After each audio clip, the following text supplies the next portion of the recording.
Hi, everyone. I'm very excited to be here. I'm Matt Kraning, co-founder and CTO of Expanse, a Palo Alto Networks company. And I'm here to talk to you today about quantifying the impact of digital transformation on the attack surface. So I think we have this concept that the attack surface used to be easily managed with traditional on-prem IT. You had things like data centers and on-prem IT assets. And really the notion of a perimeter was easy to enforce because you had on-site IT. You really had people that worked in offices. And as we put it, the cloud meant something very different than what it means today. Fast forward, and really digital transformation has dissolved this traditional perimeter. While you still have things like data center and IT assets, it's a fundamental reality that you now have substantial, and in some cases, a majority of your IT outside of that traditional enclave, things like cloud computing, things like, especially more recently, remote work, and other things like shadow IT that happen outside of processes that are standardized. And the result of this is really, now your attack surface is not just your known perimeter on your on-prem assets. It's everything from your cloud environments to IoT and mobile devices to things even like unsanctioned cloud assets, as well as a number of things such as M&A, IT infrastructure, and even your supply chain. And it's ever changing. And with what we want to do in this talk, we want to actually both increase the signal as opposed to a lot of the noise that's been discussed around this, and quantify what is actually going on in these trends, and then leave you with some nice actionable advice at the end of it. So just as that attack surface changed, unfortunately, it's never been better to be an attacker. And just as all of your assets are going everywhere on the internet, it's hard to maintain visibility. Attackers actually now have both an easier and cheaper time attacking you. What was previously only available with really nation state level investments, think tens or hundreds of millions of dollars a year, have now really been democratized through declining costs and bandwidth and really kind of the cloud computing revolution. And this allows attackers to do things that only governments used to be able to, but these attackers can now be both smaller organizations and even individuals and crimeware groups. And really what we're seeing consistently across our customers is that you can now really do internet scale discovery of any vulnerability that you want. So that in particular, when you are an attacker, you can actually find every single target of opportunity on the internet. People are no longer targets of choice just by being an organization. Any vulnerability anywhere in their attack surface now makes them an opportunity. And this can be done for very cheaply, for hundreds of dollars, and actually in single digits number of hours. And this is actually reflected in what we're seeing in increased press, where if you look at many major industry reports, such as the Verizon data breach report, in 2020, over 70% of breaches began outside the network. And this is actually how people are getting in, because it's no longer sufficient to just cover what you know. You actually have to cover everything. In the lower right-hand corner, there's a great talk by Robert Joyce, who used to be the head of the most elite hacking arm of the United States National Security Agency. And he actually gave a public talk on how the NSA at a very high level would attack foreign adversaries. And they would actually say that they would actually find things that would be kind of obvious and on the internet, but which people just didn't fix over time. And that a lot of it was really looking for edge cases of exposed IT with really strong reconnaissance, rather than necessarily digging into super secret or zero-day exploits. It's actually just fixing everything on your penetration test results is one of the best ways to be secure, because all those items in the tail can now actually be discovered by anyone in the world by looking across the internet. So I'm going to kind of deep dive from this notion of attack surface and assets really into different kinds of things we see on the internet and what the attack surface can be comprised of and what's actually modern about it and what's more prevalent. First deep dive I'm going to present is actually into specific protocols. So in this case, remote access protocols and a protocol called SMB. So if people remember, about 3 or 4 years ago, there was the large attack called WannaCry and many follow-ups called NotPetya. This actually followed from an exploit in the SMB protocol, and in particular, internet-facing systems with SMB enabled would actually be automatically ransomware. This actually shut down large organizations such as Merck and the entire healthcare system of the United Kingdom. In a study that we've previously run, we were actually showing that even years after WannaCry, some of the largest organizations in the world, in this case, actually, 2 of 9 of the largest banks in the world, 2 of 10 of the largest insurance companies in the world, literally when we started the study, actually had SMB on the public internet, despite the fact that the risks were known. And in particular, we also see furthermore that here are protocols that criminals and governments consistently scan for. And at our peak, we detect that 50% of all internet-wide port scanning is just for exposures like this. Now, what is really fascinating is not that this one exposure exists or what organizations do or don't do about it. It's the fact that, again and again, the attack surface problem is really a problem of visibility. And that even attacks that shut down large companies are actually, and with attack vectors that are easy to mitigate, are actually not being solved by large organizations, not because they don't want to, but because they are unable to actually see and aggregate a complete view over all of their new attack surface, because it's no longer just the perimeter. A second deep dive is really what we're actually seeing as potentially kind of the next WannaCry. And these are remote access services, not like SMB, but things like remote desktop protocol that, again, like SMB, are vulnerable to attack under many versions and should never be public. But we still see very pervasive exposures of this across the entire internet. Again, in a study that I'll get to that we've run previously, almost half of all Fortune 100 financial services companies actually had an REP exposure on the internet. There are over 3 million of these on the internet at any given times. And increasingly, they are actually showing up in some of the largest breaches. So there was an attack from a small number of years ago for LabCorp that actually shut down their entire company via brute force.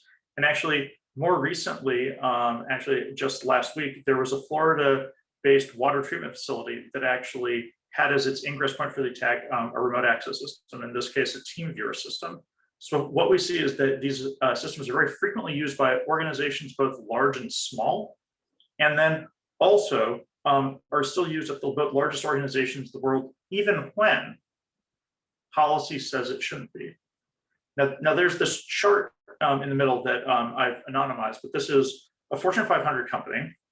And in this, every column represents whether or not there was a remote desktop protocol server of a specific type associated with that company on a given day. And a given row says what that service was. So if you see the kind of second from the top linear line of squares, that'll actually show you that that was a given remote desktop protocol for a Fortune 500 company that was basically just on perpetually. But we see also that these systems come on and off every day. This particular organization had over 24 remote desktop protocol services running in just a 2-week period, and they exhibit all kinds of different behavior. But the commonality was that this organization did not know that any of these were present on its attack surface, specifically because it was not able to track all of its assets, in this case, largely associated with remote work. And we find that this is really the main problem associated with attack surface is going to manifest itself as these security problems that are very serious that can lead to bad outcomes. But the underlying issue is that nobody actually has an up-to-date inventory. And furthermore, if you think that this is only a problem because you need to be specifically targeted, I'd say that systems like this are even frequently now sold and resold as access points. So there are actually criminal organizations that will actually sell access to already exploited systems, including many exploited via remote desktop protocol on dark web. If they're generic systems, they tend to sell for maybe a few dollars a piece. If they are on trusted corporate networks, in some cases they can fetch hundreds of dollars, and these can actually be the new entry points into your network. So it's not enough that just you can have these systems discovered. Really, there are criminal organizations who have a now profit motive to harvest all vulnerable systems in the world for resale, again, meaning that everyone can now be a target of opportunity, not just a target of choice. I'm going to tell you a little bit more about a more comprehensive study we did looking at the attack surfaces of some of the largest organizations in the world. If you're curious afterwards, please talk with our partners for more in-depth information about how Expanse does what we do for attack surface management. Our goal is really to have this presentation not feel like you're listening to a timeshare a pitch, but actually learning something new. So a little bit about how we gather data at Expanse. We actually gather hundreds of terabytes a day of data on the internet about every single internet connected device. We do this both actively and passively, and we fuse this together with many other data sources and then run a process where we will actually discover the attack surfaces of organizations 100% remotely. And we can do this for any organization in the world. And as part of a study, we ran this actually on the largest financial services companies in the world. So for really the largest banks and insurance companies in the world, in the Fortune 100, 19 of them, we use a proprietary software to map both their kind of static and cloud networks.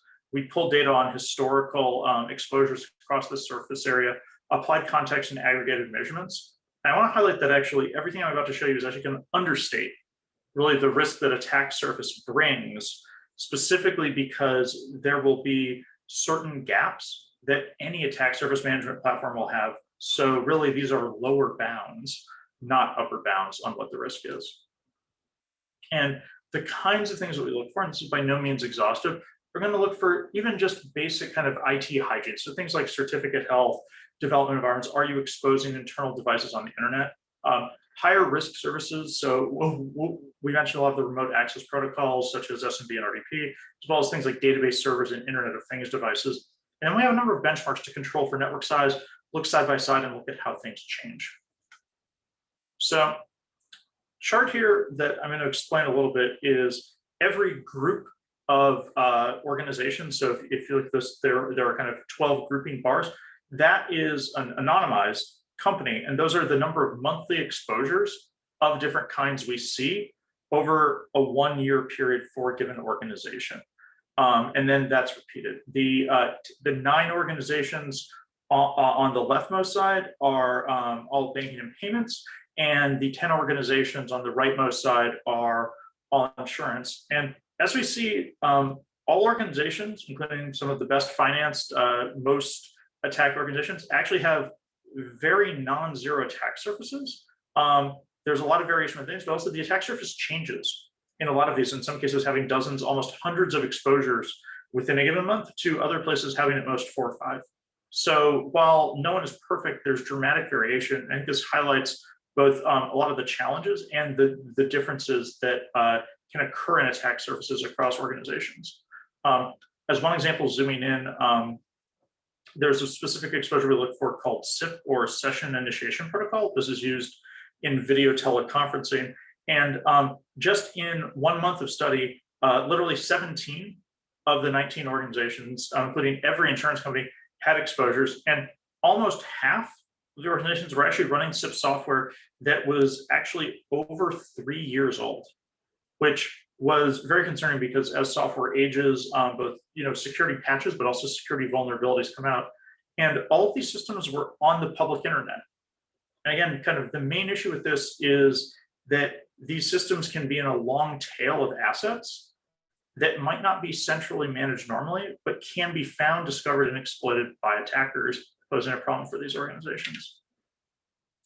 We can actually normalize this as well. So what we're showing here now on the top is an absolute number of exposures.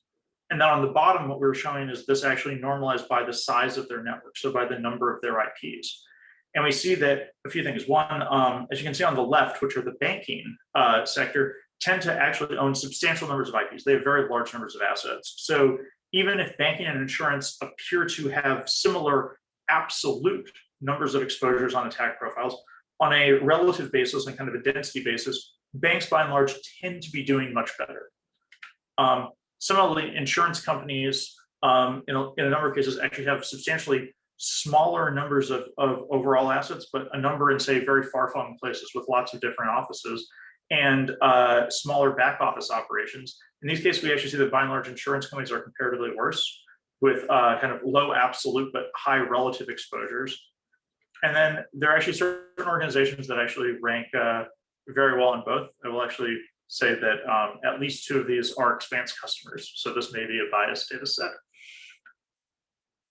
We can similarly take a look at cloud and what digital transformation is doing. So again, looking over that same list of the top Fortune 500 customers, we're actually able to look at the monthly new number of cloud assets per organization, per provider.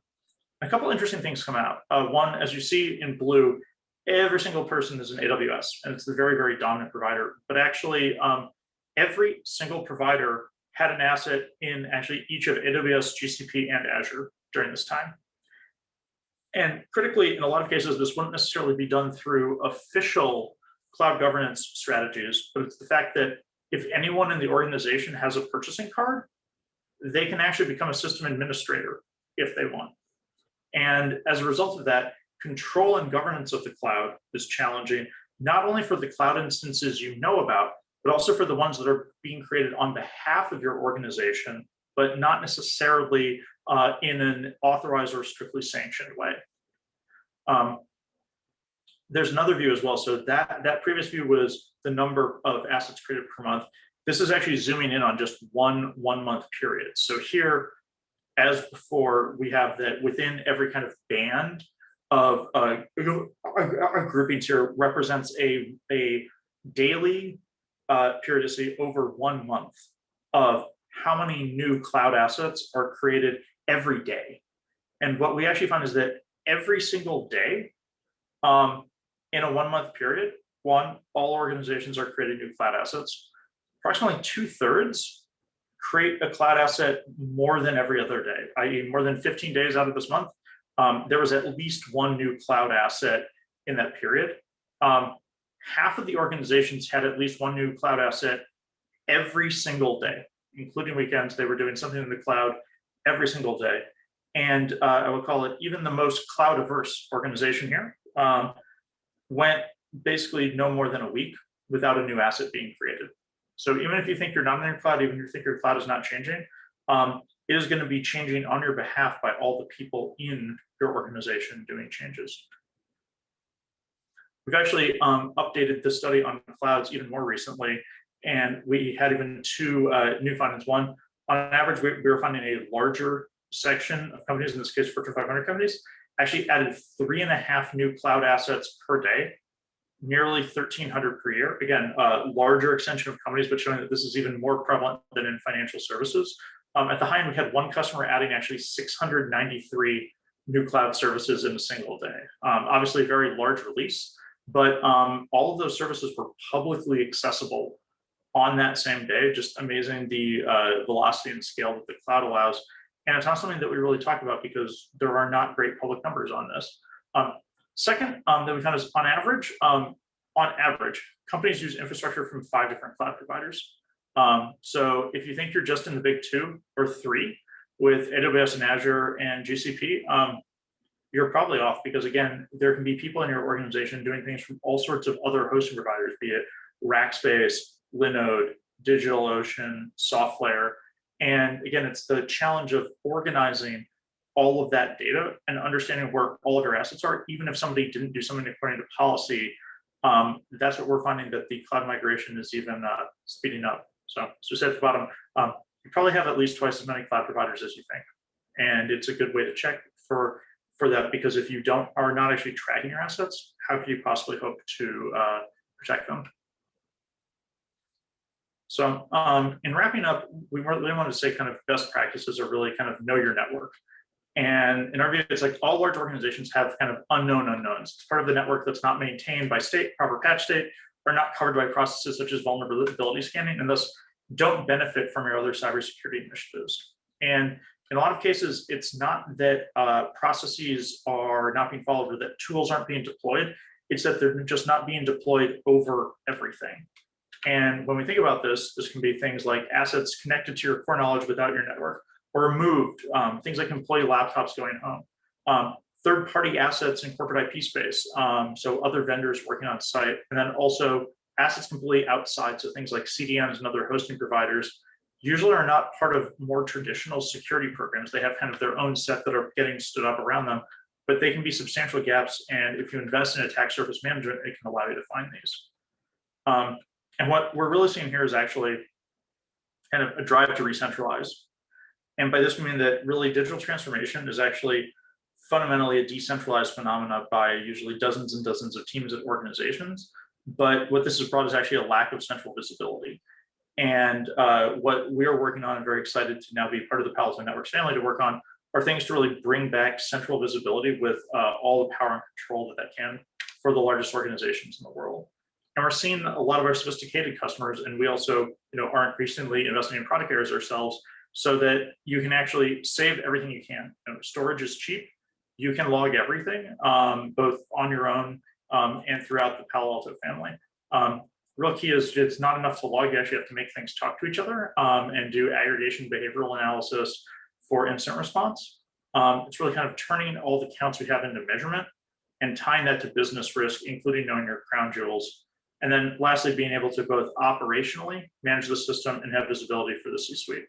So when we do this as well, this then allows our customers to mature things to both lock down their own service areas as well as other things like third parties, and then really are investing in a lot of other products for visibility and especially orchestration. So with that, I wanted to thank you for visiting us at OCD Live. We hope you enjoyed it. And in particular, to find out more, please reach out to your Orange Cyber Defense rep, and we'd be more than happy to connect. Hope you enjoyed this talk. Thank you very much.